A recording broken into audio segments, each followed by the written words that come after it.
12월, 한국의 겨울은 등골이 오싹할 정도로 차갑다.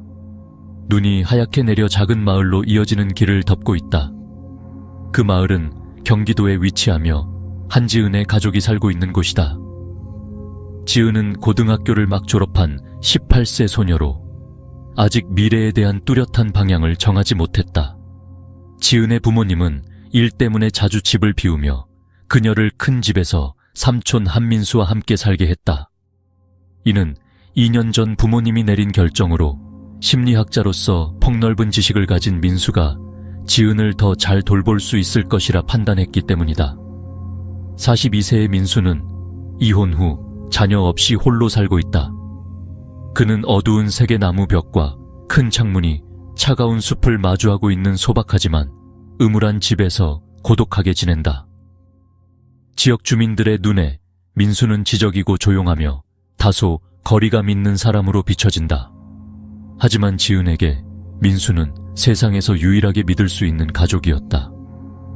지은이 함께 살기 시작한 이후 그녀는 부모님과의 거리가 점점 멀어지고 있음을 느꼈다. 부모님은 항상 바쁘고 해외로 자주 여행을 다니며 돈을 벌 기회를 찾느라 그녀를 마치 잊혀진 아이처럼 남겨두었다. 반면 민수는 예측하기 어려운 성격에도 불구하고 학교, 친구, 그리고 삶의 관심사에 대해 그녀와 대화를 나누며 시간을 보내곤 했다. 그러나 이러한 친밀함은 점차 단순한 가족 간의 애정을 넘어서는 감정을 지은에게 느끼게 했다. 처음에는 모든 것이 자연스러웠다. 민수는 지은의 8번째 생일에 새로 산 따뜻한 코트를 선물하며 부모님이 딸의 생일을 잊어버렸기 때문이라고 말했다. 지은은 행복했지만 동시에 그녀 안에 이상한 감정이 싹트기 시작했다. 그것은 삼촌의 관심을 갈망하는 묘한 욕구였다. 민수는 그녀가 알고 있는 서툰 또래 남학생들과는 완전히 달랐다. 그는 성숙하고 지적이며 때로는 그녀가 누구에게서도 느껴보지 못한 다정함을 보여주었다. 겨울 저녁, 두 사람이 난로 앞에서 따뜻한 차를 마시며 앉아 있을 때 지은은 학교에서 들은 소문이나 친구들이 관심을 가지는 남학생들에 대해 민수에게 이야기하곤 했다. 민수는 그저 웃으며 별다른 관심을 보이지 않았다. 하지만 그 순간 지은의 심장은 더 빠르게 뛰었고 그녀는 자신을 이해해 줄 수 있는 사람은 눈앞에 있는 이 남자뿐이라는 느낌을 받았다. 작년 겨울 지은이 고열에 시달렸을 때 민수는 그녀의 부모님께 알리지 않고 밤새 그녀를 간호했다. 지은이 깨어났을 때 민수는 그녀의 침대 옆에서 잠들어 있었다. 그 순간은 그녀에게 잊을 수 없는 기억으로 남았다. 그녀의 마음속에는 스스로 대답하기 두려운 질문이 떠올랐다. 민수는 누구보다도 지은을 잘 이해하는 듯했다. 그는 애정이 부족한 환경에서 자라온 그녀가 위로와 친밀감을 갈망하고 있음을 알고 있었다. 하지만 민수는 지은이 자신을 바라볼 때마다 드러나는 그 눈빛, 즉 존경과 갈망이 섞인 점점 더 두려워지는 눈빛을 의식하지 못하는 듯했다. 겨울의 차가운 날들이 지나갈수록 그 눈빛은 더욱 강렬해졌다. 겨울의 차가운 날씨가 작은 마을을 계속해서 하얗게 덮고 있었지만 지은의 마음속에는 이상한 혼란스러운 감정이 생겨나기 시작했다. 그녀와 삼촌 한민수 사이의 관계는 점점 더 복잡해지며 단순한 가족 간의 친밀함을 넘어서는 무언가로 변해가고 있었다. 그것은 정의하기 어려운 어떤 것이었고 어둠 속에서 은은히 타오르는 불꽃처럼 외롭지만 강렬했다. 점차 지은은 민수를 단순히 가족으로만 여기지 않게 되었다. 그녀는 자발적으로 그의 개인적인 삶에 대해 알아가고자 시간을 들였다.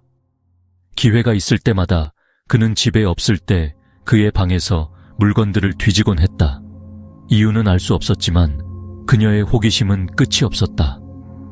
어느 날 그녀는 그의 개인 물건이 담긴 나무 상자에서 오래된 사진 한 장을 발견했다. 사진 속에는 민수가 한 여성과 함께 찍혀 있었고 두 사람 모두 행복한 미소를 짓고 있었다. 지은은 그 여성이 자신이 민수와 함께 살기 시작한 이후로 한 번도 들어본 적 없는 그의 전 부인이라는 것을 알아차렸다.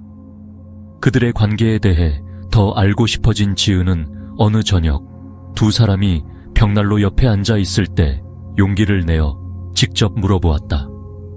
삼촌, 민수 삼촌. 그녀는 떨리는 목소리로 말을 꺼냈다. 삼촌은 예전에 어떤 사람을 사랑해 본 적이 있나요? 민수는 읽고 있던 책을 내려놓고 잠시 생각에 잠겼다. 그리고는 가볍게 웃으며 말했다. 사랑이라니? 삼촌 생각엔 그건 사람들이 삶의 공허함을 덜 느끼기 위해 과장하는 개념일 뿐인 것 같아. 그의 대답은 지은을 놀라게 했다. 그것이 진심인지 아니면 단순히 회피하려는 것인지 그녀는 알 수 없었다. 그럼 삼촌은 진심으로 사랑해 본 적이 있나요? 그녀는 다시 물으며 그의 얼굴에서 눈을 떼지 않았다. 민수는 잠시 놀란 듯 했지만 여전히 평소의 차분한 표정을 유지했다. 있었지. 하지만 모든 건 지나간 일이야. 이 세상에는 과거에 남겨두는 게 가장 좋은 것들이 있어. 지은은 마음이 아려왔다. 삼촌이 과거에 누군가를 깊이 사랑했던 적이 있다는 사실을 알게 된 것이다. 하지만 왜 그는 지금처럼 외롭게 혼자 살고 있는 걸까? 왜 그는 대부분의 사람들과의 관계를 끊고 혼자 지내는 걸까? 그녀는 점점 삼촌을 더 자주 관찰하는 습관을 가지게 되었다. 민수는 종종 늦은 밤에 집을 나서 눈 덮인 숲 근처의 산책로를 따라 조깅을 하곤 했다. 다른 날에는 그는 방 안에서 의학 서적 더미와 함께 조용히 앉아 있거나 낡은 노트들을 꺼내 무언가를 기록하기도 했다. 지은은 그런 순간들에서 그의 모습을 눈을 떼지 못했다. 때로는 그녀 자신도 삼촌이 그녀의 복잡한 시선을 알아차렸을지 궁금해했다. 그 시선은 존경과 욕망이 뒤섞인 것이었다. 이상한 징후들이 나타나기 시작했다. 어느 저녁, 평소처럼 간단한 밥과 김치로 저녁 식사를 마친 후 민수는 휴대폰으로 온 메시지를 확인했다. 메시지를 읽은 후 그는 곧바로 코트를 입고 집을 나설 준비를 했다. 삼촌, 어디 가세요? 지은은 마음속에서 불안감이 치솟는 것을 느끼며 물었다. 볼 일이 있어서 잠깐 나갔다 올게. 너는 먼저 자라. 그는 감정을 드러내지 않는 얼굴로 대답했다. 하지만 지은은 잠들 수 없었다.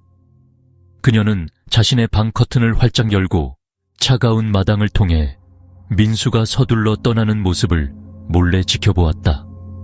처음으로 그녀는 설명할 수 없는 상실감에 대한 두려움을 느꼈다. 그는 누구를 만나러 간 걸까? 그는 그녀에게 무언가를 숨기고 있는 걸까? 지은의 마음속에서 보이지 않는 어둠이 점점 커져갔다. 그것은 질투였다. 그녀는 두 사람의 관계를 맹목적으로 지키려 하기 시작했다. 어느 날 학교 근처 카페에서 친구들을 만나던 중 그녀는 민수의 여성 동료를 보게 되었다. 그 여성은 30대 중반쯤 되어 보였고 세련되고 품위 있는 옷차림을 하고 있었다. 그 여성은 지은이 민수의 조카라는 것을 알아보고 미소를 지으며 인사했다. 민수 씨가 자주 얘기하던 조카구나. 정말 귀엽고 사랑스러운 조카라고 하시더라. 그 여성은 친근한 목소리로 말했다. 하지만 지은에게 그 말은 가슴을 찌르는 칼날처럼 느껴졌다. 왜 삼촌이 그녀에 대해 다른 여성에게 이야기한 걸까? 그들의 모든 친밀함이 삼촌에게는 단순한 가족 간의 감정일 뿐이었을까? 시간이 지날수록 지은은 삼촌이 자신에게 속하지 않는다는 느낌을 받았고 그것은 점점 그녀의 마음을 일그러뜨렸다. 겨울은 계속해서 매섭게 추웠지만 민수의 언덕 위집 안에서는 감정의 폭풍이 강하게 휘몰아치기 시작했다. 지은의 심리가 변하기 시작했다. 처음에는 가족의 사랑에 굶주린 소녀가 느끼는 익숙한 그리움처럼 보였던 감정이 이제는 광적인 집착으로 변해버렸다. 그녀의 눈빛, 행동, 생각까지도 점점 민수를 친삼촌이 아닌 자신만의 소유로 만들고 싶어 하는 감정의 대상으로 대하기 시작했다. 관계를 한계를 넘어서는 사건은 12월 중순 어느 저녁에 일어났다. 차가운 바람이 문틈을 스치고 눈이 좁은 길 위에 두껍게 쌓인 날이었다. 음울한 집은 벽난로의 불빛으로 밝아졌지만 그곳은 마치 금기된 관계로 얽힌 두 외로운 사람이 비극의 벼랑 끝에 서 있는 듯한 분위기였다.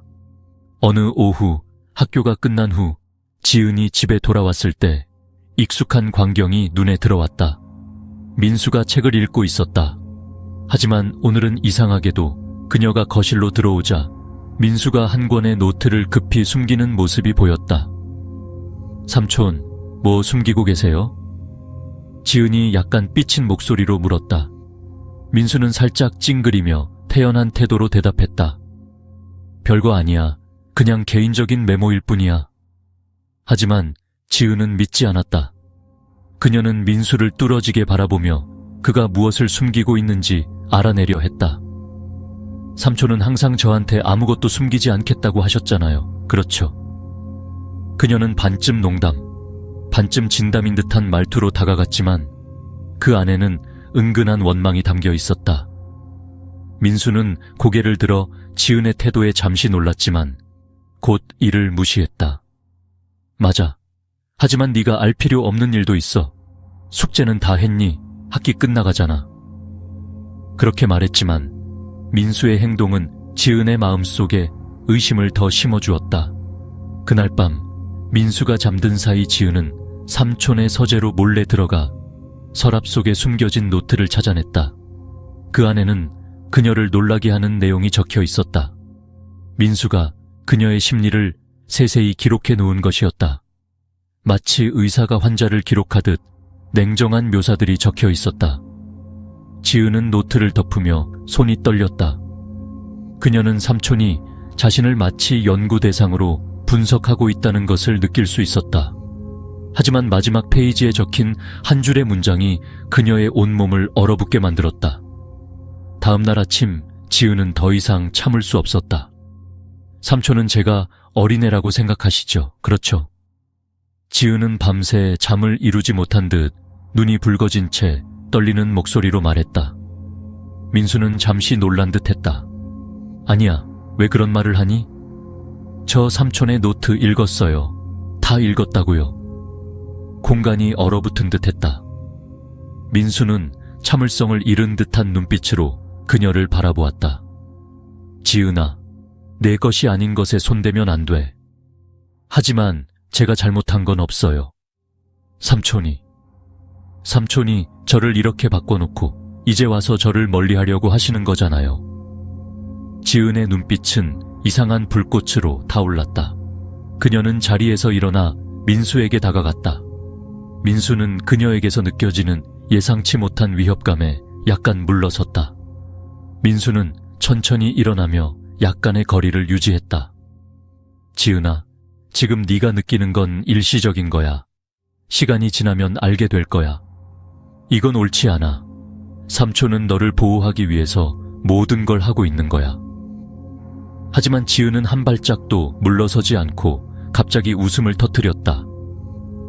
삼촌은 정말 순진하시네요. 저는 어린애가 아니에요. 이 생각을 1년 동안 해왔다는 걸 삼촌은 모르셨죠? 민수가 말을 끊으려 했지만 지은은 갑자기 그에게 달려들어 꽉 껴안았다. 민수가 어찌할 바를 몰라 하는 사이 그녀는 그의 귀에 속삭였다. 저는 삼촌을 사랑해요. 그리고 삼촌이 저를 버리면 삼촌은 후회하게 될 거예요.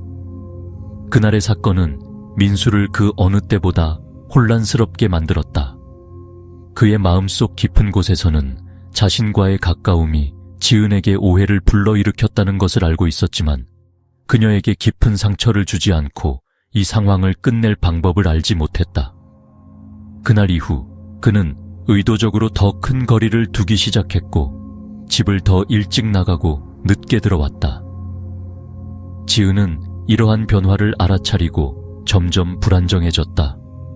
어느 저녁 지은은 모든 것을 더 멀리 밀어붙이기로 결심했다. 그녀는 와인과 촛불로 저녁 식사를 준비하고 부엌을 로맨틱한 데이트 공간처럼 꾸몄다. 그날 밤 그녀는 작년에 어머니가 사줬지만 한 번도 입지 않았던 드레스를 입고 성숙해 보이기 위해 가볍게 화장을 했다. 오늘은 특별한 날인 것 같아서 우리 즐겁게 식사하자고요. 지은은 와인을 따르며 상황을 주도하려는 듯 미소를 지었다. 민수는 자리에 앉지 않았다. 그는 지은을 똑바로 바라보며 분노와 무력감이 섞인 눈빛을 보였다. 그만해 지은아, 이게 무슨 장난이라고 생각하니? 그 말은 지은을 멈추게 하지 못했다. 그녀는 울음을 터뜨렸다. 그럼 왜 이제는 저를 신경 쓰지 않으세요? 제가 아직 어리다고 생각해서요? 아니면 제가 삼촌에게 부족하다고 생각해서요? 민수는 깊은 한숨을 쉬며 그녀의 어깨를 잡았다. 지은아, 너는 이보다 훨씬 더 좋은 것을 받을 자격이 있어. 지금 네가 생각하는 그런 게 아니야. 운명의 밤이 찾아왔다. 12월의 가장 추운 겨울밤 중 하나였던 그날, 작은 마을은 깊은 정막에 휩싸여 있었다. 두껍게 내리는 눈, 앙상한 나뭇가지를 스치며 울부짖는 바람은 언덕 위집 밖을 더욱 을씨년스럽게 만들었다. 그 순간 아무도 그 얼어붙을 듯한 추위 속에서 이미 음산한 분위기를 풍기던 그 집 안에서 끔찍한 비극이 벌어질 것이라고는 상상하지 못했다. 며칠 전에 긴장된 저녁 식사 이후로 지은은 거의 마음의 평정을 찾을 수 없었다. 민수에게 냉정하게 거절당한 후 그녀는 모든 것이 무너지는 듯한 절망감을 느꼈다. 거절당한 고통, 분노, 그리고 맹목적인 사랑이 그녀의 마음속에서 소용돌이치며 혼란을 일으켰다. 그녀는 자신이 모든 것을 바쳐 사랑했던 남자가 자신을 의도적으로 멀리하려 한다는 생각을 견딜 수 없었다. 오늘 밤 그녀는 모든 것을 끝내기로 결심했다. 그는 그녀의 것이 되거나 아니면 아무의 것도 되지 않을 것이다. 민수가 병원에서 늦은 근무를 마치고 집에 들어섰을 때 지은은 이미 거실에서 그를 기다리고 있었다. 그녀는 긴 스웨터를 입고 가냘픈 몸을 감췄지만 잠을 이루지 못해 깊게 패인 눈은 이질적인 냉혹함을 드러내고 있었다. 지금 당장 얘기해야 해요. 지은은 차갑게 말했다. 민수는 피곤한 기색으로 가방을 탁자 위에 내려놓았다. 지은아, 지금은 안 돼. 내일 아침에 얘기하자. 아니요, 이해요. 지은의 눈에는 눈물이 맺혔지만 그녀의 목소리는 섬뜩할 정도로 무서웠다. 민수는 깊은 한숨을 내쉬며 결국 자리에 앉았다. 하지만 그녀와 거리를 두려는 듯 몸을 약간 뒤로 뺐다. 알았다. 얘기해보자. 삼촌은 정말로 저를 싫어하시나요? 지은은 속삭이듯 물었지만 그 목소리에는 강한 압박감이 담겨 있었다. 싫어하다니, 당연히 아니지. 삼촌은 수천 번도 더 말했잖아. 삼촌은 네가 안전하고 행복하기만을 바랄 뿐이야. 안전하고 행복하라고요. 지은은 희죽희죽 웃으며 비웃듯 말했다. 그 웃음소리는 민수의 신경을 거슬리게 했다. 그런데 왜 삼촌은 저를 피하려고만 하세요? 왜 항상 저를 밀어내려고만 하시죠? 민수는 차분히 대답했다. 지은아, 너는 아직 어리잖아. 네가 진정으로 원하는 게 뭔지 아직 모를 뿐이야. 지금 네가 느끼는 감정은 잘못된 거야. 삼촌은 네가 이 길을 계속 가도록 내버려 둘 수 없어. 민수의 말은 지은의 가슴에 소금을 뿌리는 듯한 고통을 안겼다. 그녀는 벌떡 일어나 눈이 붉게 충혈된 채로 광기를 띤 눈빛을 보였다.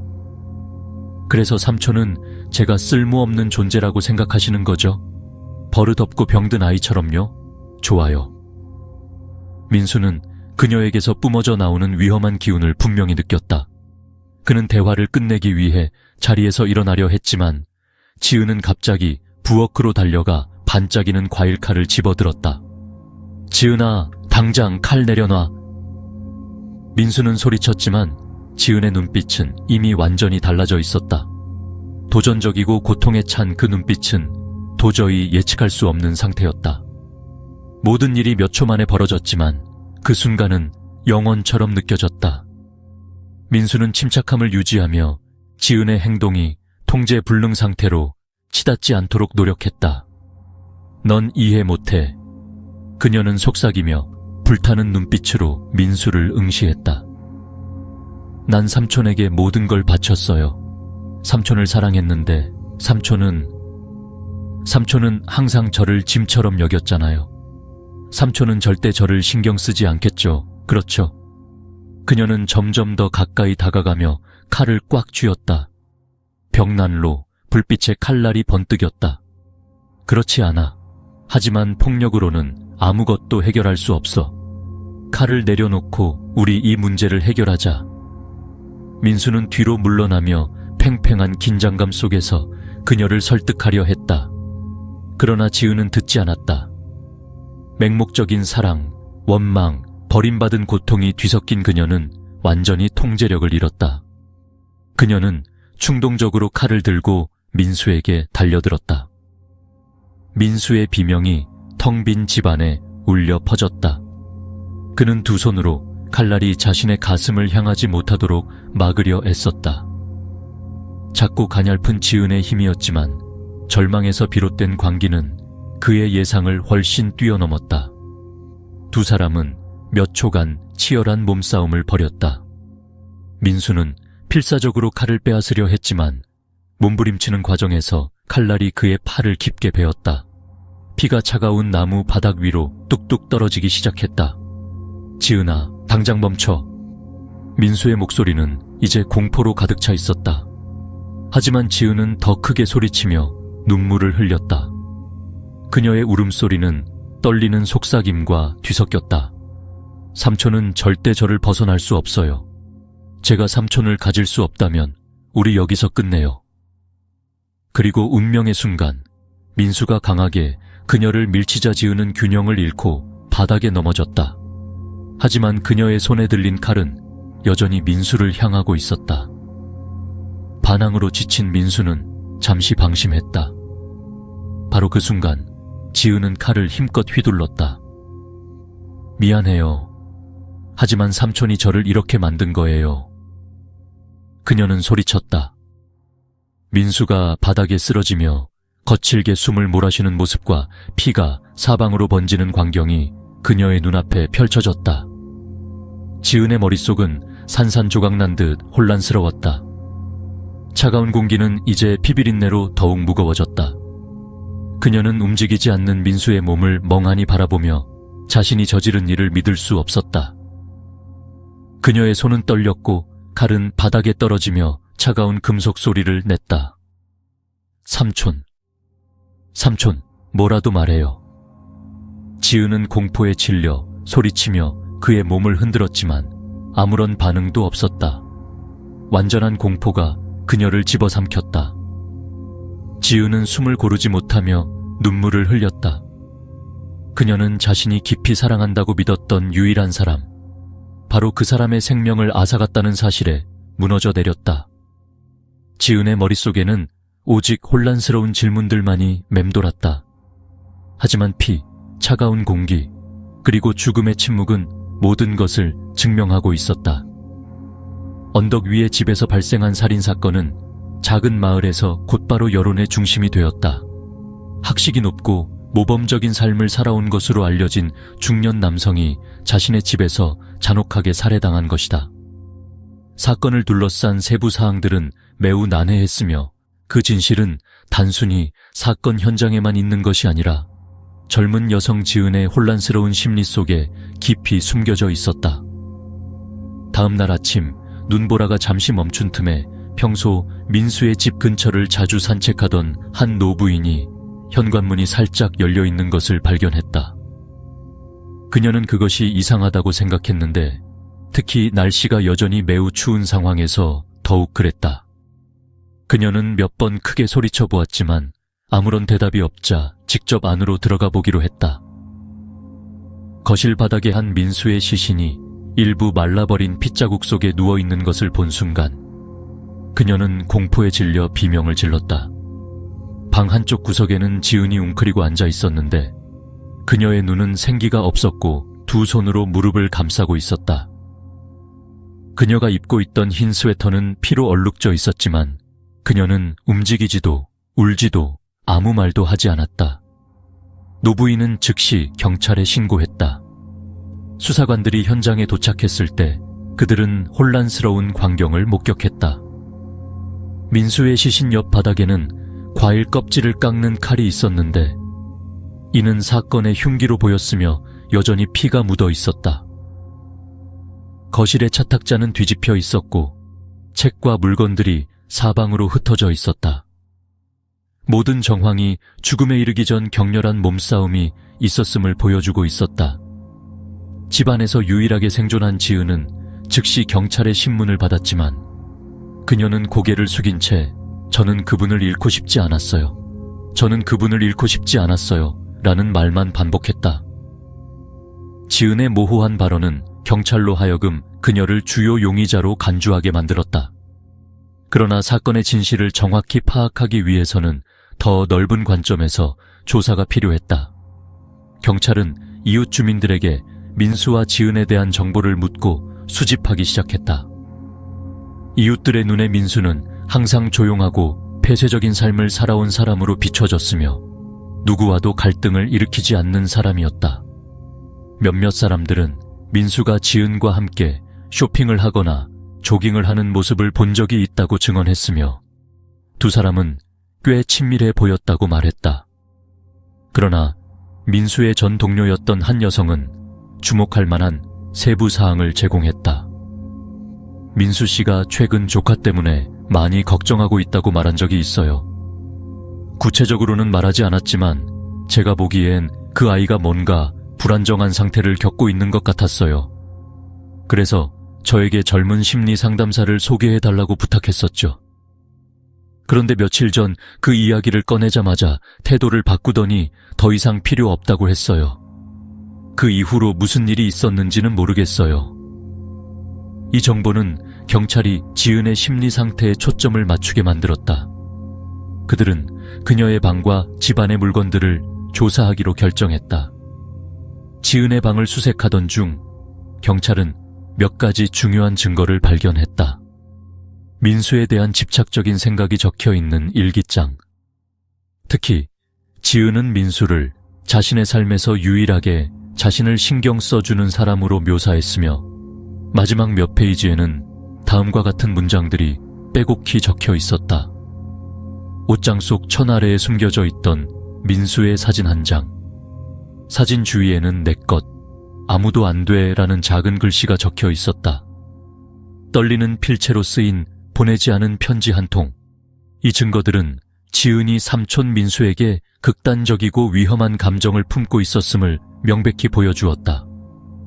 사건 현장에 동행한 심리학자들의 초기 분석에 따르면 지은은 상태에 있었던 것으로 보인다. 이는 타인이 자신을 사랑한다고 믿거나 그 사람을 완전히 통제해야 한다고 생각하게 만드는 정신질환이다. 지은에 대한 조사를 진행하던 경찰은 그녀가 상처로 가득한 어린 시절을 보냈다는 사실을 발견했다. 지은의 부모는 바쁜 사람들이었고 자주 출장으로 집을 비우며 딸을 거의 방치하다시피 했다. 그녀는 가족의 사랑이 부족한 외로운 환경에서 자랐으며 민수는 그녀에게 유일하게 관심을 가져주고 이야기를 들어주는 사람이었다. 지은에게 민수는 단순한 친척 이상의 존재였으며 그녀가 의지할 수 있는 유일한 이상적인 인물이 되었다. 그러나 나이가 들수록 지은은 삼촌의 관심을 사랑으로 착각하기 시작했고 이는 잘못된 감정의 발전과 지나친 의존으로 이어졌다. 이 관계에 대한 진실은 경찰이 민수가 지은에 대해 기록한 심리 노트를 발견하면서 확인되었다. 지은이 몰래 읽었던 것으로 보임. 노트에는 민수가 조카의 감정이 점점 선을 넘고 있음을 인지했지만 이를 어떻게 처리해야 할지 몰랐다는 내용이 적혀 있었다. 사건 발생 일주일 전 민수가 기록한 한 구절은 특히 주목할 만했다.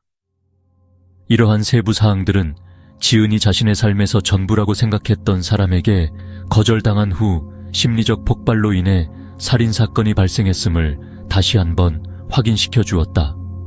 수시간의 신문 끝에 지은은 마침내 모든 것을 자백했다. 그녀는 공황 상태에서 삼촌을 죽일 의도는 없었지만 삼촌이 그녀의 감정을 거부하고 자신의 삶에서 그녀를 밀어내려고 했을 때 완전히 통제력을 잃었다고 진술했다. 저는 삼촌을 죽이고 싶지 않았어요. 지은은 울면서 말했다. 그녀의 눈은 텅 비어 있었다. 저는 그분이 남아있길 바랐어요. 삼촌이 없으면 저는 아무도 없으니까요. 지은의 말은 수사관들에게 잠시 감정을 불러일으켰지만 범죄는 결코 정당화될 수 없었다.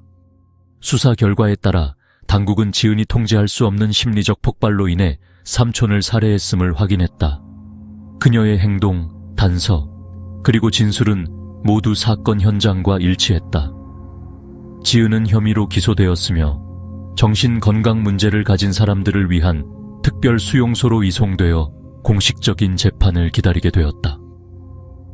언덕 위의 집에서 벌어진 살인사건은 종결되었지만 비극의 여우는 차가운 눈 속에 묻히는 것에 그치지 않고 관련된 사람들의 마음속에 계속 남아있었다.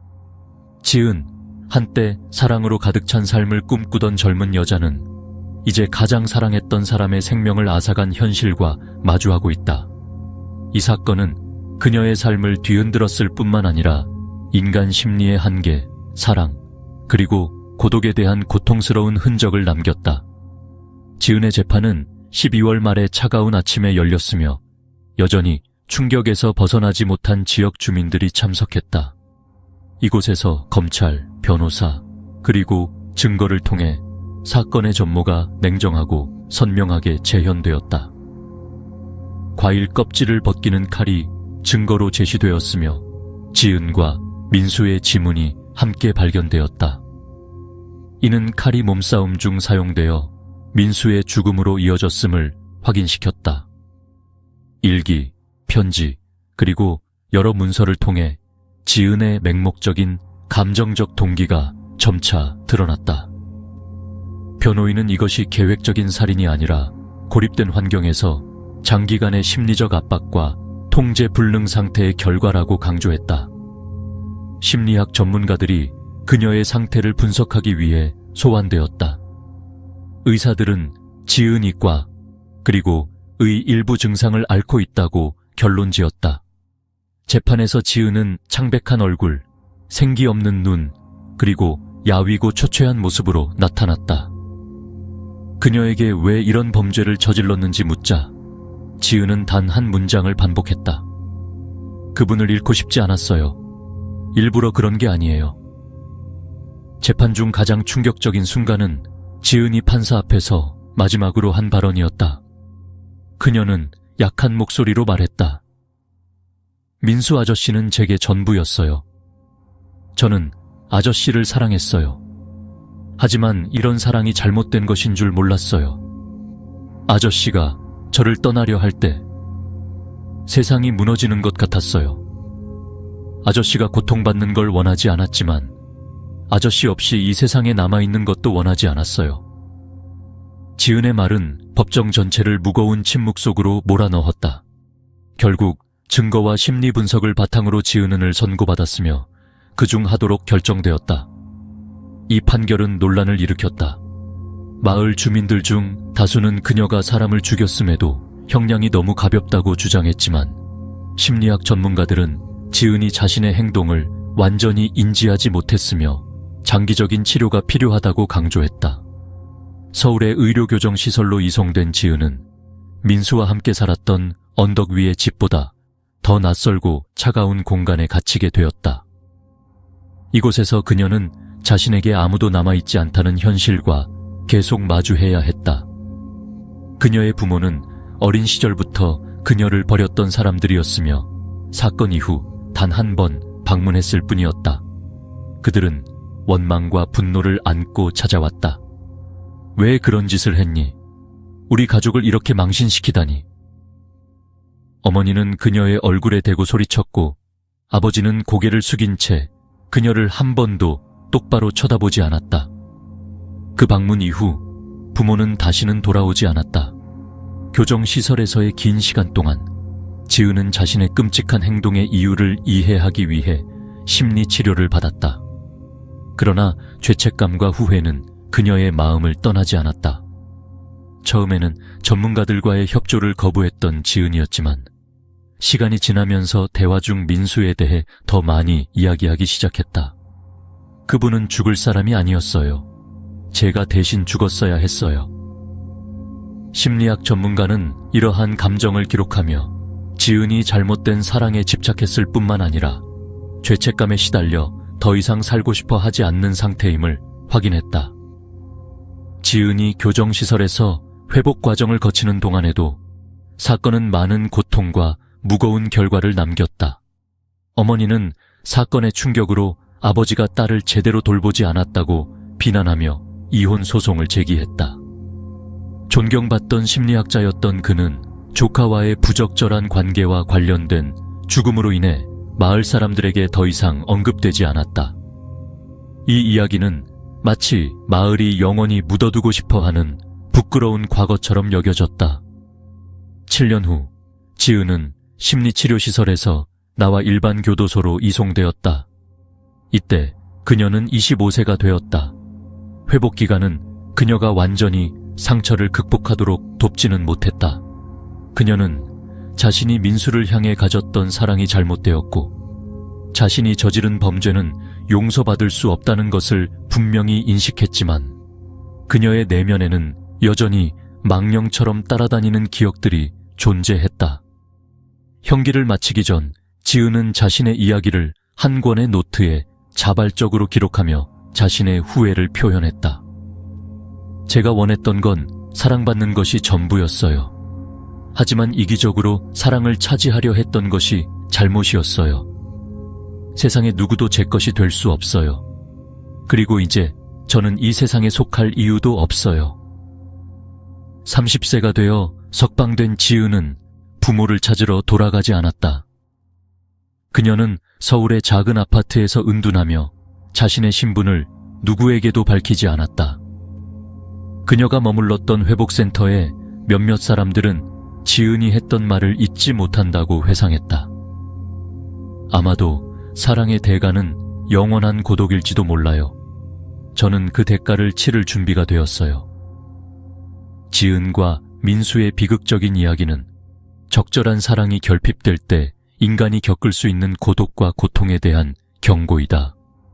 또한 사랑이 집착으로 변할 때 초래될 수 있는 비극을 보여준다. 사랑은 항상 아름다운 것이 아니다. 사랑이 항상 치유를 가져오는 것도 아니다. 때로는 잘못된 사랑이 누구도 예상하지 못한 결과를 초래할 수 있다. 이 이야기는 주인공뿐만 아니라 이 비극을 목격한 모든 이들에게도 견디기 힘든 여운과 함께 끝을 맺는다.